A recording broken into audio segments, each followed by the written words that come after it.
அழிவுள்ள சரீரம் அழியாமை தரித்துக் கொள்கிறது. எனவேதான் அந்த உயிர்த்தெழுதல் வல்லமை, எனவேதான் பவுலடியான் சொல்கிறார், எப்படியாகிலும் அவரையும் அவருடைய உயிர்த்தெழுதல் வல்லமையும் அறியும்படிக்கு என்னை அர்ப்பணிக்கிறேன். என்னை கேட்டுக்கொண்டிருக்கிற அன்புடைய பிள்ளையே, திரும்ப திரும்ப அந்த உண்மை, இது சத்தியம், மாறாதது.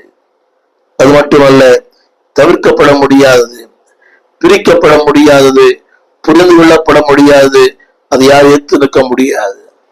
இந்த வல்லமையை மறக்க செய்ய பல சக்திகள், பல காரியங்கள். எனவேதான் அந்த ஃபோர்ஸ் என்ற வார்த்தைக்கு சக்தி.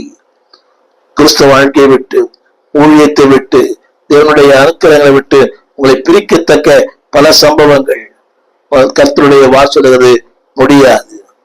பக்தர் பாடினார், யார் பிரிக்க முடியும்? அன்பானவர்களே, உயிர்த்தெழ வல்லமை இல்லை என்றால் எங்களால் நிற்க முடியாது. பரிசுத்தத்திலே, நீதியிலே, பாடுகளிலே, போராட்டங்களிலே, இல்லாமையிலே, வெறுமையிலே we cannot stand. இன்றைக்கு நிற்கிறோம் என்று சொன்னால் அன்பானவர்களே, அந்த உயிர்த்தெழுதலின் வல்லமை.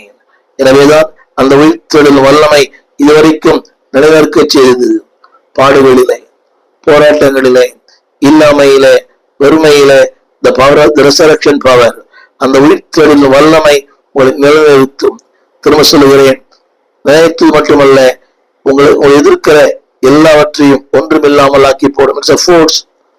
The resurrection power is a force. உயிர்த்தெழுந்த வல்லமை ஒரு இராணுவத்துக்கு இணையானது.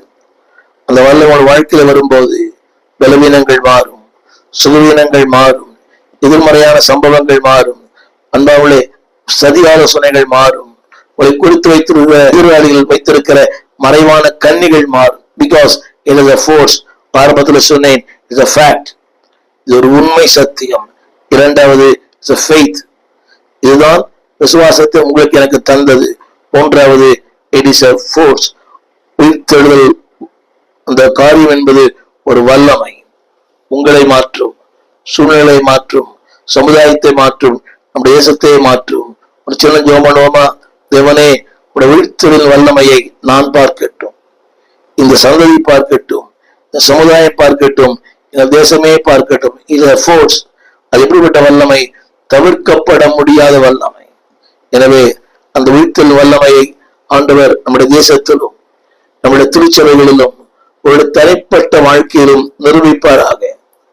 அதைத்தான் ஆரம்பத்தில் சொன்னேன். அது there is no dispute. அது indispensable. அந்த கருத்து என்னவென்றால் யாருமே பிரிக்க முடியாது. இரண்டாவது, யாருமே அதை விட்டு விலக முடியாது. விலகாத